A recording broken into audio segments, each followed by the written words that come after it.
শুভ সকাল। আসসালামু আলাইকুম। প্রিয় শিক্ষার্থী, স্বাগত জানাচ্ছি আমার ঘর, আমার ক্লাস, আমার কলেজে। তোমরা বৈশ্বিক এই মহামারীর জনিত পরিবর্তনের ফলে আমাদের যে একটা পরিবর্তন চলছে সবার মাঝে, আমি মনে করি এই পরিবর্তনের মাঝেও তোমরা নিশ্চয়ই সচেতন আছো, ভালো আছো, সেই কামনাটুকু আমার। প্রিয় শিক্ষার্থী, তোমাদের ফোনগুলো, তোমাদের সোশ্যাল মিডিয়ায় নানাভাবে আমাকে যেভাবে তোমরা জানান দিচ্ছিলে যে ক্লাস কখন হবে, কলেজ কখন খুলবে, কখন আবার একসাথে আমরা সামনাসামনি দেখা করতে পারবো, কিন্তু আমি মনে করি এই পরিবর্তনটা হয়তো আমাদের ক্ষণিক সময়ের জন্য, ক্ষণিকের জন্য আমাদেরকে আলাদা করে রেখেছে। কিন্তু এই যে ডিজিটাল বাংলাদেশে বসে আমরা এই তোমাদের সাথে ক্লাস যে করছি অনলাইনে, এই যে একটা পরিবর্তন, এটার জন্য ধন্যবাদ জানাতে ইচ্ছে হচ্ছে আমাদের গণপ্রজাতন্ত্রী বাংলাদেশ সরকারের মাননীয় প্রধানমন্ত্রী শেখ হাসিনা এবং ওনার পুত্র সজীব ওয়াজেদ জয় মহোদয়কে। কারণ ওনাদের যে স্বপ্ন বাংলাদেশ বিনির্মাণী ডিজিটাল বাংলাদেশ, আমার মনে হচ্ছে আমি সেই স্বপ্নের সাথে কথা বলছি, অর্থাৎ এই যে তোমাদের সাথে আমার এই আলাপচারিতা তার প্রমাণ। একই সাথে আমি স্মরণ করতে চাই এবং ধন্যবাদ জ্ঞাপন করছি আমাদের কক্সবাজার সিটি কলেজের মাননীয় অধ্যক্ষ প্রফেসর কেথরিন অং মহোদয় এবং আমাদের কক্সবাজার সিটি কলেজের পরিচালনা পরিষদের সম্মানিত সভাপতি অধ্যাপিকা এথিন রাখাই ম্যাডামকে। কারণ ওনাদের যৌথ প্রয়াসের ফলে আমাদের কক্সবাজার সিটি কলেজ আজ বাংলাদেশের 20টি কলেজের মধ্যে অন্যতম একটি কলেজ। এইখানটায় আমাদের ছাত্র, শিক্ষক, শিক্ষার্থী সবার ঐকান্তিক প্রচেষ্টায় আমরা যেভাবে এগিয়ে চলেছি, আমি মনে করি এই অনলাইন ক্লাসের মধ্য দিয়ে আমরা আরও কয়েক ধাপ এগিয়ে গেলাম বাংলাদেশ বিনির্মাণে। তাই ধন্যবাদ স্যার এবং ম্যাডামকে।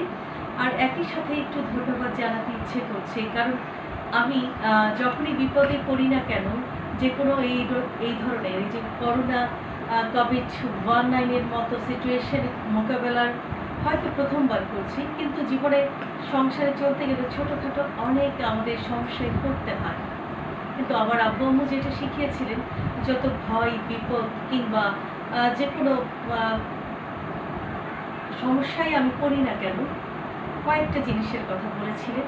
মনোবল, আমার সাহস যেন না হারাই, আমার মেধা, মনন এবং প্রজ্ঞাকে কাজে লাগিয়ে যেন আমি বিবেচনাবোধ থেকে সেই বিষয়টাকে মোকাবেলা করে সামনের দিকে এগিয়ে যাই। তাই সেই কথার সূত্র ধরে আমি তোমাদেরও বলতে চাই, তোমরাও সামনের দিকে এগিয়ে চলো, সাথে মনোবল, সাহস এবং একটু সচেতনতা দরকার।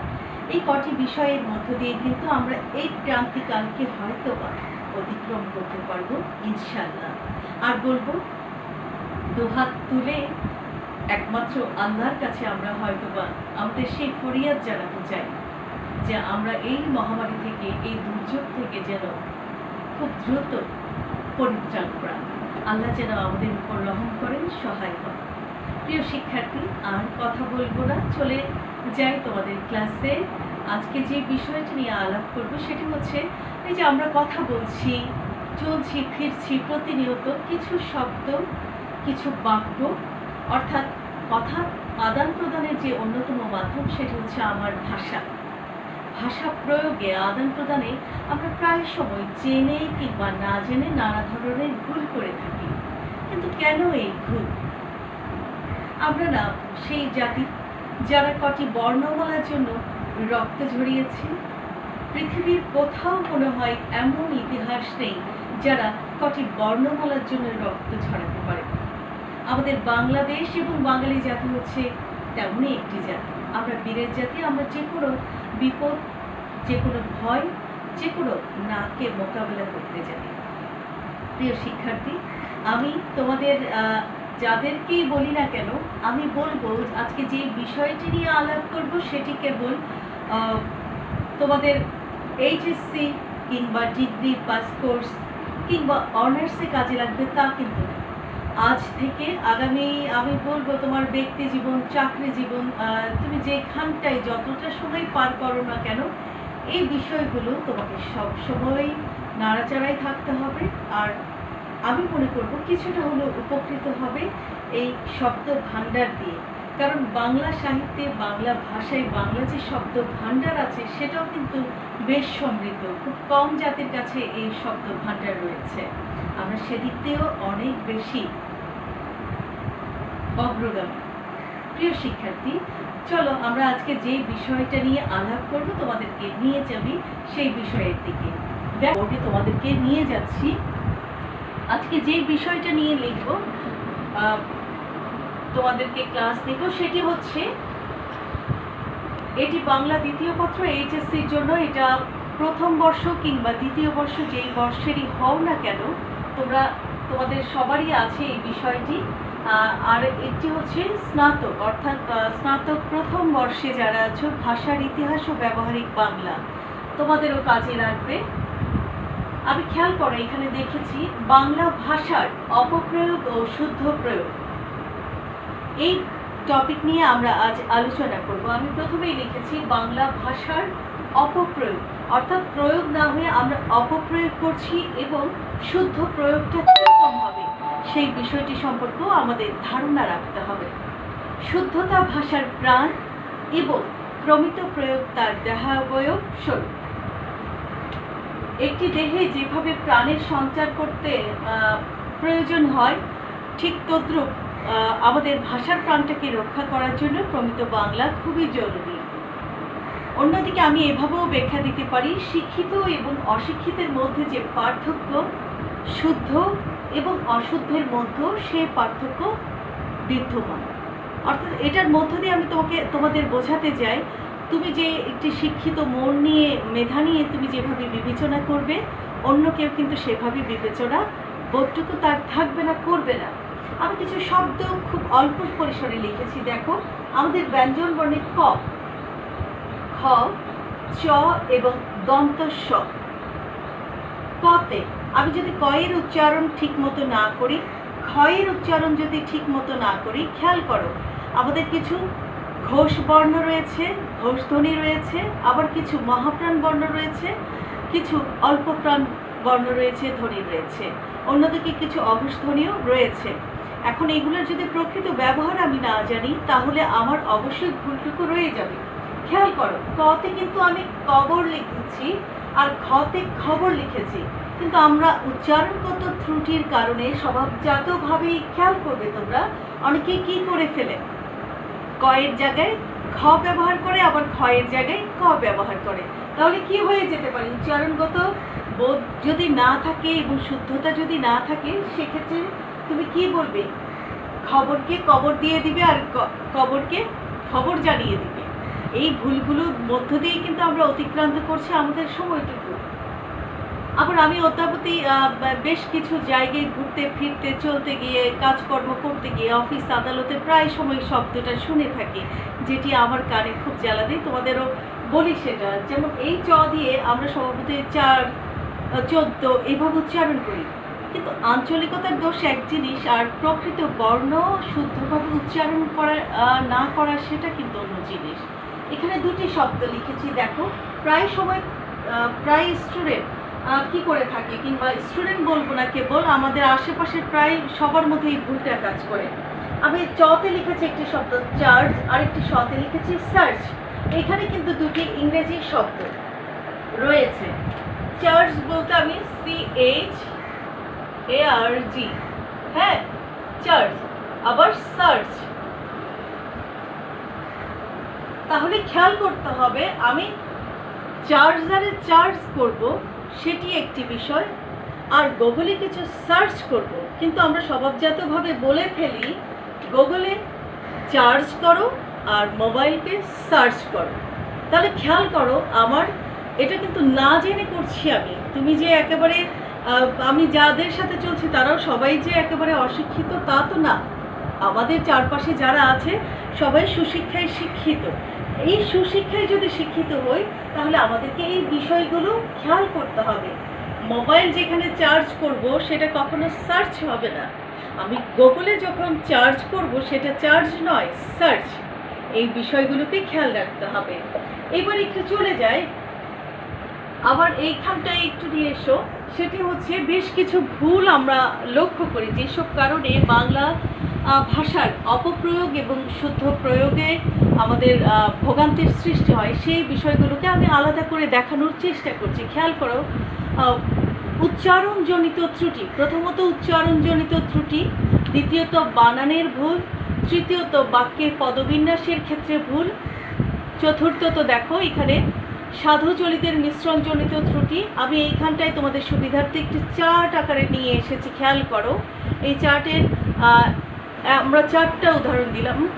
5 নম্বরে শব্দ ও পদের অপপ্রয়োগ, এবং 6 নম্বরে রয়েছে বাক্য গঠনের ক্ষেত্রে ভুল প্রয়োগ।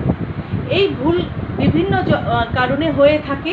আমি তারও একটি একেবারে সংক্ষিপ্ত আকারে ব্যাখ্যা তোমাদের দেওয়ার চেষ্টা করছি। খেয়াল করো, উচ্চারণজনিত ত্রুটি লিখন রীতির অজ্ঞানতাপ্রসূত হতে পারে, আবার উচ্চারণ দোষেও হতে পারে। যেমন আমি ছোট্ট করে উদাহরণ দিচ্ছি, ব্রাহ্মণ এবং ব্রহ্মাণ্ড। আমার উচ্চারণ যদি ঠিক না হয়, আমি লিখতে গেলে আমি যা বলবো তাই তো। বাংলা ব্যাকরণটাই হচ্ছে শুদ্ধরূপে যা আমি বলবো লিখবো, তা আবার প্রকাশ করার ক্ষমতাও আমার থাকতে হবে। এখন আমি যদি লেখার ক্ষমতাই, যদি বলার ক্ষমতা ঠিক না থাকলে লিখন রীতি কিন্তু ভুল হবে, সেখানে আমার অজ্ঞানতা কাজ করবে। তা না হলে আমি ক্ষীয়র জায়গায় কি করে ফেলবো? ক্ষীয়র জায়গায় আমি অবশ্যই এই ক্ষীয়টা কি, এই ক্ষীয়টা কি, এখানে একটি হচ্ছে ক যোগ মূর্ধন্য স। শিক্ষার্থীরা, আরেকটি বিষয় তোমাদের বলবো, সেটি হলো সেদিন আমি স্টেডিয়ামের, কক্সবাজারের স্টেডিয়াম রোড সংলগ্ন এরিয়া দিয়ে যাচ্ছিলাম। হঠাৎ করে আমার চোখ থমকে গেল। গাড়ি চলন্ত অবস্থায় ছিল। দেখতে পেলাম একটি কুলিং কর্নারে এই যে আমার সামনে যেটা তোমরা দেখতে পাচ্ছ, এই লেখাগুলি একটি সুন্দর কাগজে ল্যামিনেটিং করে ঝুলিয়ে দেওয়া হয়েছে। তোমরা একটু খেয়াল করলে বুঝতে পারবে আমি কী বোঝাতে চাচ্ছি। এটি কক্সবাজার শহরের একটি কুলিং কর্নারের, মানে ওখানে কি পাওয়া যায় এই বিষয়কে একটি মূল্য তালিকা দেওয়া হয়েছে। মূল্য তালিকাটি দেখো কীরকম।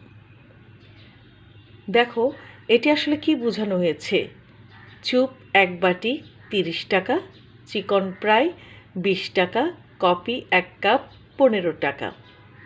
আসলে কি লিখতে চেয়েছিল? আমরা স্বভাবতই বুঝতে পারছি এখানে স্যুপ 1 বাটি কত টাকা সে লিখতে চেয়েছে। স্যুপের জায়গায় হয়ে গেছে চুপ। চিকন প্রায়, এটি আসলে আমাদের খুব প্রচলিত এবং খুব সুস্বাদু বলে আমরা যেটি খেয়ে থাকি, চিকেন ফ্রাই, যেটির মূল্য 20 টাকা দেওয়া আছে। মূল্যের জায়গায় ঠিকঠাক আছে, কিন্তু আসলে কি বিক্রি হচ্ছে সেটা ভাবতেই গা শিওরে উঠছিল। কফি, এটা আসলে একটি ইংরেজি শব্দ।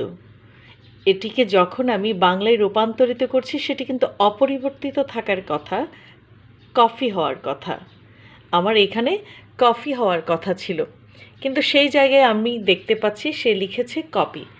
এটি কি ফটোকপি? এটা কি কারো কার্বন কপি? কিভাবে বুঝবো? না ফুলকপি না বাঁধাকপি। এইভাবে আসলে আমরা প্রতিনিয়ত এই ভুলগুলো এখনও শুধরাচ্ছি না। আমাদের উচিত আসলে ওই জায়গাগুলোতে গিয়ে যারা লিখছে তারা হয়তো বা অতটা শিক্ষিত না, কিন্তু শিক্ষিত সমাজ ওই চারপাশটি নিশ্চয়ই আছে। আপনারা যদি একটু সচেতন হন, কিংবা শিক্ষার্থী তোমাদের বলছি, তোমাদের চারপাশে যখনই এরকম ভুলগুলো তোমরা দেখতে পাবে তখনই এগুলো শুধরে দেওয়ার চেষ্টা করবে। কারণ এরকম ভুল আরও রয়েছে, যেমন তোমাদের সাথে খুব বেশি ব্যবহৃত হয় শিক্ষা প্রতিষ্ঠানের সাথে, যেমন ফটোস্টেট, ফটোকপির মেশিনের কথা আছে, ফটোকপি, ফটোস্টেটের কথা বলছি, স্টেশনের কথা বলছি। হ্যাঁ, এই শব্দগুলোতে কী হয় জানো, এগুলো স্টুডিও, এগুলো বিদেশি শব্দ। তাহলে এগুলো কিভাবে আসলো? বিদেশ থেকে আগত। এই শব্দগুলি যখন আমরা ব্যবহার করব তখন এগুলোতে মূর্ধন্য স উঠে গিয়ে অবশ্যই কী হবে?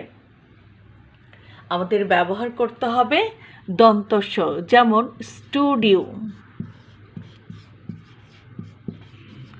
স্টুডিও। হ্যাঁ, ঠিক তদ্রূপ স্টুডিও। তারপর তোমাকে একটু আগে বললাম ফটোস্টেট।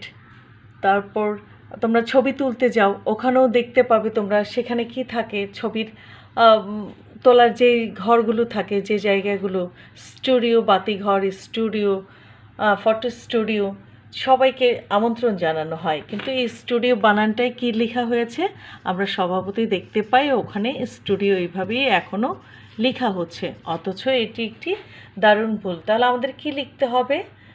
দন্ত স ব্যবহার করতে হবে।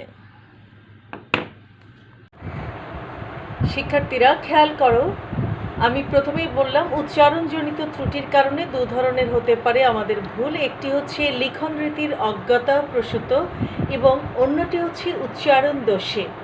যেমন লিখন রীতিতে আমার বলা যদি ঠিক না থাকে, আমার প্রকাশভঙ্গি যদি ঠিক না থাকে, তবে লিখতে গেলে আমি অবশ্যই সেই জায়গাটাই বাধাগ্রস্ত হব। যেমন ব্রাহ্মণ, এই ক্ষীয় কিন্তু দেখো যুক্ত হয়েছে কিভাবে? হ যুক্ত, হয়ের সাথে ম যুক্ত হয়েছে। আর এটি হচ্ছে ব্রহ্মাণ্ড, ব্রহ্মাণ্ড, ব্রাহ্মণ। আর এদিকে হলো ক যোগ মূর্ধন্য স, কিন্তু আমরা এই ব্যবহারটুকু করে থাকি ঠিক উল্টো, ব্রাহ্মণ, ব্রহ্মাণ্ড। উচ্চারণ দোষে যেমন হতে পারে, যেমন বাংলা আমাদের ব্যাকরণে রস্বই দীর্ঘই, রস্যৌ দীর্ঘ, এর কোনো উচ্চারণ সুনির্দিষ্ট রীতি না থাকার কারণে আমরা দুর্বয়স্থলে এই দুর্বা লিখে থাকি, আবার দুর্গস্থলে লিখে থাকি দীর্ঘকার দিয়ে দুর্গ। এই ধরনের ভুলগুলো কিন্তু অনেক সময় আমাদের উচ্চারণগত কারণেই হয়ে থাকে। আবার খেয়াল করো, আমি চলে এসেছি আমাদের দ্বিতীয় যে বিষয়টি, সেটি হচ্ছে বানানের ভুল। এটি একটি বিরাট জায়গা জুড়ে আছে বাংলা ব্যাকরণে। সেটি হচ্ছে খেয়াল করো, যেমন হ্রস্বইকার, দীর্ঘইকার, এই দুটি কারণেও ভুল হতে পারে। যেমন নারী মাত্রের এই তিনটি জিনিস খুব জরুরি। আমি উদাহরণস্বরূপ সেই বিষয়গুলোকে নিয়ে এসেছি খেয়াল রাখার জন্য, মনে রাখার জন্য। শাড়ি, বাড়ি, গাড়ি। নারী যেন এই তিনটি ছাড়া চলতেই পারে না। শাড়ি চাইতেও বাড়ি চাই, বাড়ি হলে গাড়ি চাই। এই তিনটি শব্দেই খেয়াল করে, এরকম যত শব্দ আছে সব ক্ষেত্রেই হবে কিন্তু হ্রস্বইকার। প্রাণীবাচক অতৎসম শব্দ হ্রস্বইকার ব্যবহৃত হবে, যেমন খাসি, জোনাকি, বুলবুলি। স্ত্রীবাচক অতৎসম শব্দে হ্রস্বইকার ব্যবহৃত হয়, যেমন চাচি, দিদি, মামি। এই ধরনের বহু শব্দ রয়েছে, আমরা সব ক্ষেত্রেই খেয়াল করব এবং মনে করে সেখানে আমরা হ্রস্বইকার ব্যবহার করব। জাতি ও ভাষার নামের শেষে ইকার ব্যবহৃত হবে, যেমন আমরা বাঙালি জাতি, কিংবা এই বাঙালি শব্দটি নিয়েও বিভ্রান্তি আছে আমাদের। অনেকে ব্যবহার করে থাকে, অনেকে লয়ের ক্ষেত্রে দীর্ঘিকার ব্যবহার করে থাকে, কিন্তু আমি বলবো এটি সর্বক্ষেত্রেই শুদ্ধ একটি শব্দ। আমাদের বাংলাদেশের গণপ্রজাতন্ত্রী বাংলাদেশ সরকার যে সংবিধান নীতিমালা রয়েছে, সংবিধান রয়েছে, সেখানে কিন্তু বাঙালি শব্দটি এভাবেই ব্যবহৃত হয়। ঠিক তদ্রূপ আবার জাতীয় ভাষার নামের শেষে যেহেতু হ্রস্বইকার, সেহেতু আরবি শব্দে আমি হ্রস্বইকার ব্যবহার করব। ইংরেজি, জাপানি, জার্মানি, এইভাবে আমি সব ক্ষেত্রে হ্রস্বইকার ব্যবহার করব। স্ত্রীবাচক তৎসম শব্দে দীর্ঘিকার, যেমন কিছু শব্দ আছে স্ত্রীবাচক, সেই শব্দগুলো যদি তৎসম শব্দ হয় তবে সেই সব ক্ষেত্রে আমি কিন্তু দীর্ঘিকার ব্যবহার করব। জননী, কল্যাণী, সুন্দরী। স্ত্রীবাচক ইনি প্রত্যয়ান্ত তৎসম শব্দের শেষে দীর্ঘইকার হয়, যেমন বিজয়িনী, অনুরাগিনী, আরোহিণী। এরকম বহু শব্দ রয়েছে। আবার রয়েছে সংখ্যা থাকলে সেক্ষেত্রে দীর্ঘইকার হবে। আমরা যেমন বলতে পারি তৃতীয়, চতুর্থী, পঞ্চমী, ষোড়শী, সপ্তমী, এভাবে দীর্ঘইকার ব্যবহার করব। বিশেষণবাচক তৎসম শব্দে দীর্ঘইকার হয়, ধ্রুপদী, চিরন্তনী, বৈশাখী। এভাবে বানানের ভুলের ক্ষেত্রে বানান কিন্তু বিরাট একটি জায়গা জুড়ে আছে। আমি বারবারই বলছি, এখানে বহু ভুল রয়েছে যেগুলো আমরা জেনে না জেনে অহরহ এই ভুলের মধ্য দিয়ে পাড়ি জমাচ্ছি। আমার বাংলা ভাষাকেই যেন এগিয়ে নিয়েছি ভুলের মধ্য দিয়ে। তাহলে আমাদের এই জায়গাগুলোতে আসলে সচেতন হতে হবে। এরপরে আমরা চলে আসব শব্দ ও পদের অপপ্রয়োগ। এই ক্ষেত্রে যে বিষয়গুলোর দিকে আমাদের নজর রাখতে হবে সেগুলো হচ্ছে সমাস ঘটিত শব্দে অশুদ্ধি। সমাস ঘটিত শব্দে অশুদ্ধি, যেমন আমরা ফিলিং স্টেশনগুলোতে যেমন লেখা দেখতে পাই দিবা রাত্রি খোলা থাকে, কিন্তু আমরা সেই ক্ষেত্রে সচেতন হব, দিবা রাত্রি নয় দিবারাত্র, নিরপরাধী নয় নিরপরাধ। এগুলো বাহুল্য দোষ আসলে। আবার এখানকার ক্ষেত্রেও আমি দেখেছি অনেক শব্দ আছে যেগুলো বরাবরই আমাদেরকে পীড়া দেয় এবং আমরা জেনেও জানছি না। আমি বলবো একটু সচেতন হলে কিন্তু বানানের ক্ষেত্রে শব্দ এবং পদের অপপ্রয়োগগুলো আমরা খুব সহজেই শুধরে দিতে পারি। বিশেষণের দ্বিত্ব ঘটিত অশুদ্ধি, যেমন আমরা প্রায় সময় বলে থাকি মুখর শব্দটি, কিন্তু মুখর নয়, এটি হবে মুখরিত। একত্র নয় একত্রিত। প্রত্যয় ঘটিত অশুদ্ধি, ঐক্যতান নয় ঐকতান, সৌজন্যতা নয় সৌজন্য। আমি খুব অল্প পরিসরে আসলে তোমাদের মূল জিনিসগুলোর ভেতরে পৌঁছানোর চেষ্টা করছি, যাতে খুব ব্যাপক না হলেও কিছুটা ধারণা নিয়ে তুমি বাকিটা বুঝতে পারো এবং বই খুলে বের করতে পারো। সন্ধিজাত অশুদ্ধি, অদ্যবধি নয় অদ্যাবধি, উপরুক্ত নয় উপরযুক্ত, শিরচ্ছেদ নয়, আমাদের লিখতে হবে শিরশ্ছেদ। এখানে এই যে যুক্ত হয়েছে বর্ণটি, কোন বর্ণ থেকে কিভাবে এসছে, শির কিভাবে উচ্ছেদ হলো, এটাকে আমরা প্রায় সময় এইভাবে লিখে থাকি, কিন্তু আসলে দেখো মূল শব্দটি কীরকম, শিরশ্ছেদ। বচন ঘটিত অশুদ্ধি, প্রায় সময় এই ভুলগুলো আমরা অহরহ করছি। সকল পরীক্ষকগণ নয়, আমাদের লিখতে হবে সকল পরীক্ষক, কারণ এখানে আমি সকল দিয়ে কিন্তু বোঝাতে চেষ্টা করেছি যে পরীক্ষকরা সবাই একত্রিত সঙ্গবদ্ধ আছে। এখানে গণ দিয়ে আর আগে সকল ব্যবহার করে, পূর্বে সকল এবং পরে গণ শব্দটি ব্যবহার করে, এই যে দুটি, এটি বাহুল্য দোষ। আবার হতে পারে যেমন সব গাছগুলি, তাহলে আমি সব গাছগুলি না লিখে কি লিখবো আমরা, সব গাছ। এরপর চলে আসো, খেয়াল করো বাক্য গঠনের ক্ষেত্রে ভুল। বাক্য গঠনের ক্ষেত্রে কি ধরনের ভুল হতে পারে সেগুলো হচ্ছে, দেখো বহু বচন ঘটিত ভুল, বাচ্যজনিত ভুল, প্রবাদ প্রবচনের বিকৃতজনিত, বাগধারায় শব্দের পরিবর্তনের ভুল, অর্থ সামঞ্জস্যহীন বাক্যের ব্যবহার, বিশেষণের অপপ্রয়োগজনিত।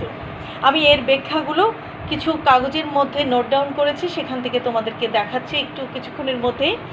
এখানে আমি আগে মূল বিষয়গুলোতে চলে আসি। বাক্যে পদবিন্যাসের ক্ষেত্রেও ভুল হতে পারে।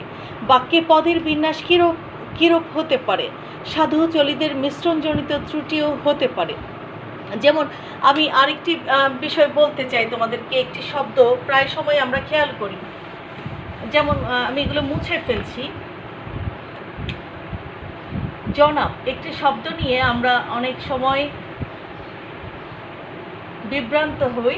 আমি বলবো আমরা সবাই জনাব বলতেই আমরা মূলত বুঝে থাকি বিশেষ কোনো ব্যক্তি, পুরুষ হতে পারে, সেটি বিশেষ ব্যক্তিকে বোঝানোর জন্য আমরা জনাব শব্দটি ব্যবহার করে থাকি। আর মহিলাদের ক্ষেত্রে না জনাবা ব্যবহার করে থাকি।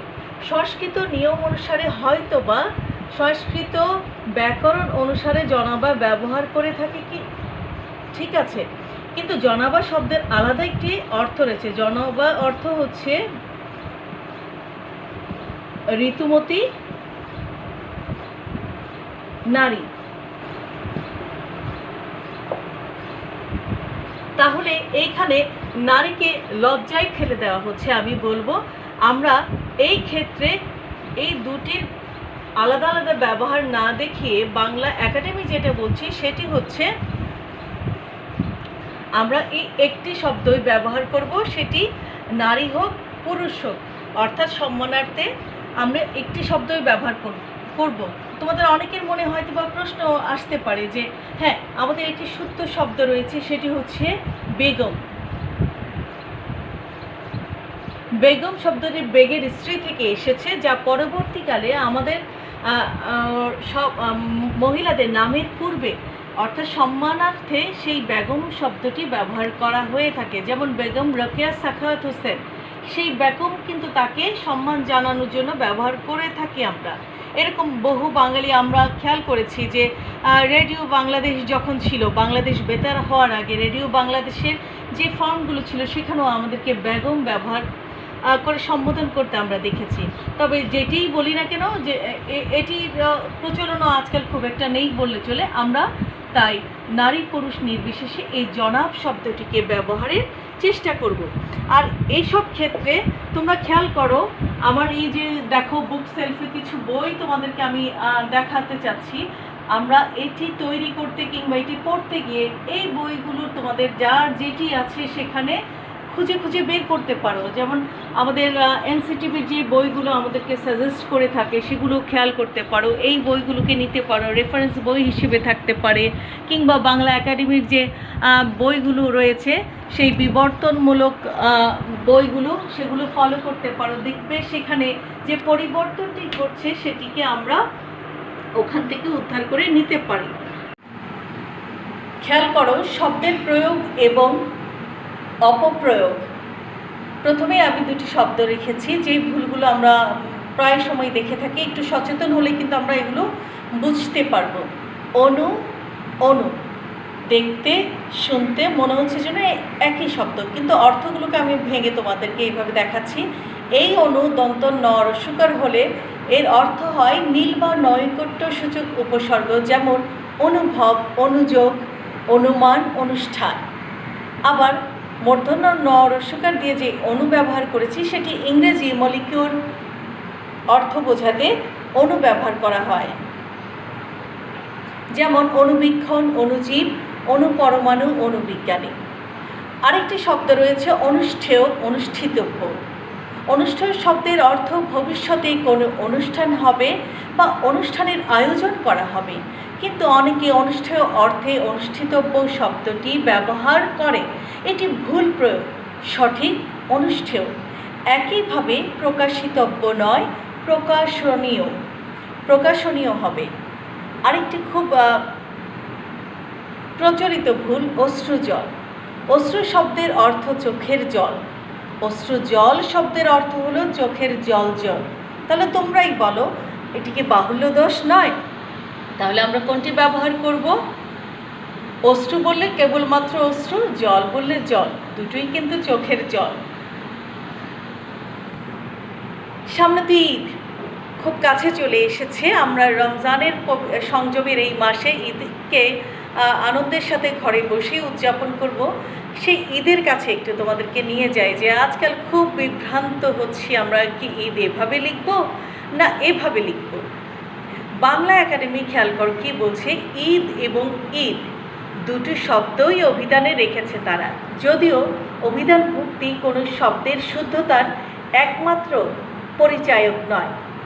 প্রমিত বানানের নিয়ম অনুযায়ী বিদেশি শব্দে ইকার বসবে, অর্থাৎ রস্বইকার বসবে। যেহেতু ঈদ আরবি শব্দ তাই এখানে রস্বই হওয়া উচিত। অন্যদিকে ঈদ বহুল প্রচলিত চোখ সওয়া আরেকটি শব্দ। অধিকন্তু বহুল প্রচলনের কারণে যদি বিদেশি এই শব্দটি চীনে দীর্ঘইকার মেনে নেওয়া যায়, তো ঈদ শব্দেও দীর্ঘিকার মেনে নেওয়া সমীচীন। অনেকে এমন যুক্তি দিয়ে থাকেন। তাহলে আমরা কি করতে পারি? আমি বলবো দুটি ঈদই আমরা মনে করতে পারি শুদ্ধ, কারণ একটি হচ্ছে প্রচলিত নিয়ম ভেঙে বাংলা একাডেমির নিয়ম অনুসারে এবং বাংলা ব্যাকরণ নিয়ম অনুসারে এইভাবে ঈদ লিখতে হবে। আর যেটি আমাদের একেবারে ওই যে আমাদের রক্তে মাংসে মিশে গেছে এই ঈদ, তাহলে দুটি ঈদই আমরা এইভাবে লিখতে পারি, কোনোটাতেই ভুল নেই, এটাই মেনে নিতে পারি। তৈরি, তৈরি দেখতে খুব কাছাকাছি, লিখতে গেলে পরে কি রস্বইকার দিব না দীর্ঘিকার দিব, কোনটা কোন অর্থে আমরা একটু দেখে নিই। তৈয়ার থেকে তৈরি, তৈয়ার থেকে তৈরি, তৈরি বিশেষ্য ও ক্রিয়া উভয় রূপে ব্যবহার হতে পারে। যেমন মা আমাদের জন্য সেমাই তৈরি করছেন, তাহলে মা যে সেমাই তৈরি করছেন সেটি কিন্তু রস্বইকার দিয়ে করছেন। অন্যদিকে তৈয়ারি থেকে তৈরি শব্দটি এসেছে এবং এই তৈরিটি একটি বিশেষণ পদ। যেমন জাপানের তৈরি গাড়ি বাংলাদেশে প্রচুর পাওয়া যায়, তাহলে জাপান যে গাড়ি তৈরি করছে সেই তৈরি কিন্তু দীর্ঘইকার দিয়ে তৈরি করছে। শিক্ষার্থীরা, এবার নিয়ে যাব তোমাদের কাছে আরও একটি শব্দ, দুটি শব্দ খুব কাছাকাছি। সর্বজনীন, সার্বজনীন, উভয় শব্দ শুদ্ধ কিন্তু অর্থ ভিন্ন। অভিন্ন অর্থে দুটি শব্দকে ব্যবহার আদৌ সমীচীন নয়। কেন বলছি খেয়াল করো। এই সর্বজনীন খেয়াল করো, এই সর্বজনীন শব্দের অর্থ সকলের মঙ্গল বা সবার হিত বা কল্যাণ বা সকলের মঙ্গলের জন্য কৃত বা মঙ্গলের জন্য উদ্দিষ্ট। যেমন মানবাধিকার সর্বজনীন অধিকার হিসেবে স্বীকৃত। বুঝতে পারছো তাহলে মানবাধিকার কি সর্বজনীন অধিকার হিসেবেই স্বীকৃত। অন্যদিকে এই সার্বজনীন অর্থ যেটি বলছিলাম সেটিকে আমি দেখাচ্ছি। দেখো, এটা শব্দের অর্থ যখন ভাঙব তখন এটি হচ্ছে সবার মধ্যে প্রবীণ বা সবার মধ্যে শ্রেষ্ঠ। যেমন বাংলাদেশে বঙ্গবন্ধু একজন সার্বজনীন নেতা, কিংবা নেলসন ম্যান্ডেলা দক্ষিণ আফ্রিকার একজন সার্বজনীন নেতা। অনেকেই আবার মনে করে থাকেন সার্বজনীন শব্দটি কিন্তু ভুল, কিন্তু আমি বলবো এটি ভুল নয়। আমরা যদি বাংলা ভাষাকে এবং বাংলা ব্যাকরণকে আরও বেগবান করতে চাই, শুদ্ধরূপে এগিয়ে নিতে চাই, আমরা দুটি শব্দের ব্যবহারই আমাদের অভিধান থেকে নিব এবং রাখব। আর কিছু ভুল যেটি আমাদের শিক্ষা প্রতিষ্ঠান, অফিস আদালত প্রায় জায়গায় এই শব্দটি প্রকাশ করা হয়ে থাকে অফিস আদালতে, কিন্তু সবখানেই এই ভুলগুলো চোখে পড়ার মতো। সেটি হচ্ছে অত্র, যত্র, তত্র। অত্র, যত্র, তত্র। অত্র অর্থ এখানে, যত্র অর্থ যেখানে, তত্র অর্থ সেখানে। এই যে অফিস আদালতের কথা বলছিলাম, খেয়াল করো, অত্র অফিস শব্দের অর্থ হয় এখানে অফিস, এই অফিস নয়। অত্র অফিস না লিখে তাই আমাদের এই অফিস লিখতে হবে। শিক্ষার্থীরা খেয়াল করো, মনে রাখতে হবে অত্র শব্দের ইংরেজি হেয়ার। তাই ভাষাকে ভুলের এবং নিজেকে লজ্জার হাত হতে বাঁচাতে হবে। আমরা এই ভুলগুলো একটু সচেতনভাবে যদি শুদ্ধ করে লিখতে পারি তবে বাংলা ভাষা তার প্রাণ ফিরে পাবে। আকাঙ্ক্ষা দুটি বানান। আকাঙ্ক্ষা শব্দের অর্থ ইচ্ছা, বাসনা, অভিলাষ। এই আকাঙ্ক্ষা শব্দের কোনো অর্থ নেই, অভিধানেও এমন শব্দ দেখা যায় না, তাই এটা লেখা সমীচীন নয়। আকাঙ্ক্ষায় ক্ষীয় না থাকলে কাঙ্ক্ষিত ফল পাওয়া যায় না। আকাঙ্ক্ষা পূরণ কষ্টের পেঁচালো, তাই ক্ষীয় থাকতেই হবে। এরপরে খেয়াল করো, আমি পরেরটিতে যাচ্ছি। এত দ্বারা, এত দ্বারা। অনেকে লেখে এত দ্বারা জানানো যাচ্ছে যে এত যোগ দ্বারা, এত দ্বারা। এত শব্দের অতিরিক্ত বিশাল পরিমাণ, তাই অর্থ হয় অতিরিক্ত দ্বারা, বিশাল দ্বারা ইত্যাদি। অনেকে ইহার দ্বারা, এটার দ্বারা জানানো যাচ্ছে অর্থ বোঝাতে লেখে এত দ্বারা। এটা শুধু ভুল নয়, মারাত্মক ভুল। অন্যদিকে এত যোগ দ্বারা, এত দ্বারা, এত অর্থ এটা, ইহা বা এর, সুতরাং লিখতে হবে এত দ্বারা জানানো যাচ্ছে। আরেকটি শব্দ খেয়াল করো, স্বাক্ষর। স অর্থ সঙ্গে, সাথে, সহিত, সম্পন্ন। সুতরাং স যোগ অক্ষর স্বাক্ষর, অর্থ হচ্ছে অক্ষর জ্ঞান সম্পন্ন। সঙ্গে সাথে বোঝাতে হলে দন্ত স হবে, যেমন সপরিবার, সস্ত্রী। অন্যদিকে দন্ত শয়েব অর্থ হচ্ছে নিজের। আমরা বিভিন্ন দাওয়াতনামায় লিখে থাকি সপরিবারে আমন্ত্রিত। এই সপরিবারে কিন্তু কোনো বয়ের দরকার হয় না। আমরা তাহলে কি লিখব? সপরিবার সরব ব ছাড়া। আবার কিছু শব্দ আছে, যেমন খেয়াল করো, আকণ্ঠ পর্যন্ত ভোজনে স্বাস্থ্যহানি ঘটে, অথচ শুদ্ধ হবে আকণ্ঠ ভোজনে স্বাস্থ্যহানি ঘটে। পর্যন্ত শব্দটি বাহুল্য। অশুদ্ধ একটি শব্দ বলছি, অপরাহ্ন লিখতে অনেকে ভুল করে। অপরাহ্ন শব্দটির দিকে খেয়াল করো, অপরাহ্ন হয় নটা কোথায় লিখেছে, তাহলে আমরা এভাবেই লিখব, তাহলে ভুলটি আর হবে না। বর্তমানে খাঁটি গরুর দুধ পাওয়া মুশকিল। বর্তমানে শুদ্ধটি হবে এরকম, বর্তমানে গরুর খাঁটি দুধ পাওয়া মুশকিল, অথচ আমরা স্বভাবজাতভাবে লিখে থাকি খাঁটি গরুর দুধ, কিন্তু হবে কি? গরুর খাঁটি দুধ। কাব্যটির উৎকর্ষতা অনস্বীকার্য, কিন্তু শুদ্ধভাবে লিখতে গেলে আমরা লিখতে পারি কাব্যটির উৎকর্ষ অনস্বীকার্য কিংবা প্রশংসনীয়। বাংলাদেশ একটি উন্নতশীল রাষ্ট্র, আবার অনেকেই উন্নতিশীল রাষ্ট্র লিখে থাকে, কিন্তু আমরা এই বাক্যটিকে এভাবে প্রয়োগ করব, বাংলাদেশ একটি উন্নয়নশীল রাষ্ট্র। একটু আগে একটি উদাহরণ দিয়েছিলাম, দেখো সেটির একটি বাক্য আমি লিখেছি এখানে, অশ্রু জলে বুক ভেসে গেল। তাহলে আমরা কি লিখব? শুদ্ধটি এইবার তোমরা খেয়াল করো, অশ্রুতে বুক ভেসে গেল। সামনে ঈদের পরে ঈদুল আজহা, কোরবানের হাট বসবে, তখন কিন্তু দেখো তোমরা এইভাবে বলবে না কেউ বিরাট গরু ছাগলের হাট।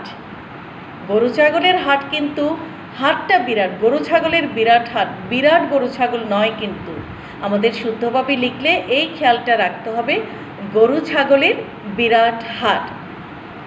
এরপর আমি তোমাদেরকে নিয়ে যাচ্ছি একদম আমার আলোচনার শেষের দিকে। বাগধারায় শব্দের পরিবর্তনজনিত কিছু ভুল আমরা করে থাকি, যেমন কলার পাতে ভাত খাই, দুধের স্বাদ ঘোলে মেটাই। এই ঘোলে মেটাই দুধের স্বাদটাকে আমরা ভুলে লিখে থাকি ঘোলের স্বাদ দুধে মেটায়। প্রবাদ প্রবচনের বিকৃতিজনিত ভুল ও শুদ্ধ রূপ, দশচক্রী ঈশ্বর ভূত, অথচ শুদ্ধ হবে দশচক্রী ভগবান ভূত। অশুদ্ধ শব্দ একটি দিয়েছি, যেমন বনু কচু তেমন বাঘা তেঁতুল। শুদ্ধ উচ্চারণটি, শুদ্ধ বাক্যটি হবে যেমন বুনো উল তেমন বাঘা তেঁতুল। আবার বাক্যে অশুদ্ধ ও শুদ্ধ রূপটি অশুদ্ধ, আমি আপনার জ্ঞাতার্থে এই সংবাদ লিখলাম, কিন্তু আমাদের লিখতে হবে আমি আপনার অবগতির জন্য এই সংবাদ লিখলাম। এভাবে আমরা যে আলোচনাটি আজ করলাম সেখান থেকে যেই ভুলগুলো আমরা আলাদা করে নিতে পারি, সেগুলো অর্থাৎ আমাদের যেই শিখন ফলটি আমরা নিতে পারি সেটি হচ্ছে, যে সকল বিষয়ে সাধারণত আমরা ভুল লক্ষ্য করে থাকি সেগুলো হলো উচ্চারণজনিত ত্রুটি, বানানের ভুল, শব্দ ও শব্দের অপপ্রয়োগ, বাক্যে পদবিন্যাসের ক্ষেত্রে ভুল, বাক্য গঠনের ক্ষেত্রে ভুল, সাধু ও চলিতের মিশ্রণজনিত ত্রুটি। এই অশুদ্ধির অন্যতম কারণই হলো শুদ্ধ উচ্চারণে অজ্ঞতা। তাই আমাদের উচ্চারণ শুদ্ধ করে ব্যবহারের ক্ষেত্রেও উচ্চারণটি এবং এর প্রয়োগ, এই দুটি ক্ষেত্রে আমাদের খেয়াল রাখতে হবে।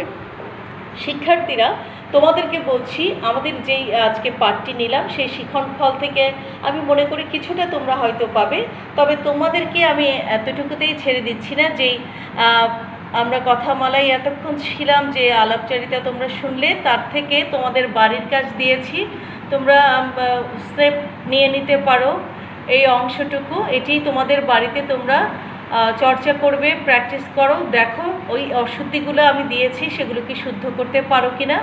নিরভ্যাসে বৃক্ষ আমাদের সার্থকের গান শোনায়, অনুভূতির কান দ্বারা সে গান শুনিতে হইবে, তাহলে বুঝতে পারা যাবে জীবনের মানে বৃদ্ধি, ধম্মের মানও তাই। আবার আজকাল বানানের ব্যাপারে সকল ছাত্ররাই অমনোযোগী, বানান শুদ্ধতম করে লেখার ব্যাপারে তাহারা তো সচেষ্ট নয়ই, বরং অবস্থা দৃষ্টে মনে হয় তাহারা যেন সর্বদাই ভুল করার প্রতিযোগিতায় নেমেছে। এই যে দেখছো, এগুলোই হচ্ছে তোমাদের বাড়ির কাজ। কলেজ খুললে আমরা সেগুলো জমা করে নিব আমাদের কলেজে। তবে যেভাবেই যে অবস্থায় যেভাবেই থাকো না কেন, শিক্ষার্থীরা, এতক্ষণ আমরা বাংলা ভাষার অপপ্রয়োগ এবং শুদ্ধ প্রয়োগ এই সম্পর্কে জানলাম। আশা করি কিছুটা শিক্ষণফল হয়তো তোমরা নিতে পেরেছো, যেটি তোমরা বাসায় খুব বেশি চর্চা করবে, কারণ চর্চার মাধ্যমেই এটিকে তোমার মধ্যে আত্মস্থ করা সম্ভব হবে। তা না হলে এটি কঠিন একটি কাজ হিসেবে তোমার মাঝেই তোমাকে তাড়া করে ফেলবে। আর যদি তুমি এটিকে জয় করতে পারো, মনে রাখবে এটি আজীবন তোমার সাথে থাকবে, এটি তোমাকে কখনো খালি হাতে ফেরাবে না। সবাই ভালো থাকো। বিদায়ের আগে কটি কথা বলতে চাই। এই যে করোনাকালীন এই সময়টি আমরা পার করছি, তোমরা অবশ্যই অন্তত 20 সেকেন্ড খুব ভালোভাবে তোমাদের হাত দুটোকে পরিষ্কার পরিচ্ছন্ন রাখবে, ভিটামিন সি যুক্ত খাবার খাবে, আর এমনভাবে খাবারের তোমার ব্যালেন্স ডায়েট করবে যাতে সুস্থ থাকো। সেই শুভ প্রত্যাশায় আজ এখানেই বিদায় চাইছি। সবাই ভালো থাকো। আবারও পরবর্তী লেসন